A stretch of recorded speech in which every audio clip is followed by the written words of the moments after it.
ഭിന്നശേഷി അധ്യാപക നിയമനത്തിൽ സർക്കാർ നിലപാടിൽ അതൃപ്തി അറിയിച്ച വിവിധ ക്രൈസ്തവ സഭാ നേതാക്കൾ. NSSന് ലഭിച്ച വിധി ക്രൈസ്തവ സഭയ്ക്കും ബാധകമാണെന്ന ഉത്തരവിറക്കാൻ സർക്കാർ മടിക്കേണ്ടതില്ലെന്ന് ഓർത്തഡോക്സ് സഭാ അധ്യക്ഷൻ ബസേലിയോസ് മാർത്തോമാ മാത്യൂസ് തൃതീയൻ കാതോലിക്ക ബാവ പറഞ്ഞു. അത് ചെയ്യാതെ ക്രൈസ്തവ സഭകൾ കോടതിയിൽ പോകണമെന്ന് പറയുന്നത് ശരിയല്ല എന്നാണ് വിമർശനം.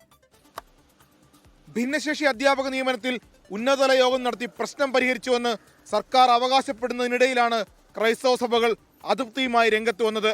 പാലാ ബിഷപ്പ് ഹൗസിൽ ചേർന്ന എക്യുമെനിക്കൽ സമ്മേളനത്തിന് ശേഷമാണ് ക്രൈസ്തവ സഭാ നേതാക്കൾ നിലപാട് വ്യക്തമാക്കിയത്. വിദ്യാഭ്യാസ സ്ഥാപനങ്ങളിൽ ഇപ്പോൾ ക്രൈസ്തവര് പാർശ്വവൽക്കരിക്കപ്പെടുന്നുണ്ടോ എന്നുള്ള ഒരാശങ്ക വന്ന എല്ലാ പിതാക്കന്മാരും ക്രിസ്തീയ നേതാക്കന്മാരും പ്രകടിപ്പിക്കുകയുണ്ടായി. ഭിന്നശേഷി സംവരണം അതിനുകൊണ്ടുണ്ടാകുന്നതായ പ്രശ്നങ്ങൾ ഇന്ന് ക്രൈസ്തവ മേഖലകളിൽ വിദ്യാഭ്യാസ മേഖലയിൽ വളരെയധികം പ്രശ്നങ്ങൾ സൃഷ്ടിച്ചിരിക്കുകയാണ്. ശാശ്വത പരിഹാരം ഉണ്ടാകണമെങ്കിൽ സർക്കാർ ഉത്തരവിറക്കണം, ഇല്ലെങ്കിൽ കടുത്ത നിലപാട് സ്വീകരിക്കേണ്ടി വരുമെന്നും മുന്നറിയിപ്പ്. എന്നാൽ അതിന് ഒരു പരിഹാരം സുപ്രീം കോടതിയിൽ നിന്ന് NSS എന്ന് പറയുന്ന സംഘടനയ്ക്ക് ലഭിച്ചിട്ടുണ്ട്.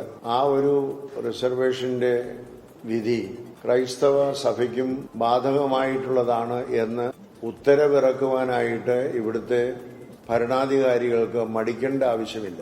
പള്ളുരുത്തി സ്കൂളിലെ വിഷയമടക്കം വിദ്യാഭ്യാസ മേഖലയിലെ മറ്റു പ്രശ്നങ്ങൾ വിശദമായി പഠിക്കുമെന്നും സഭാ നേതൃത്വം അറിയിച്ചു.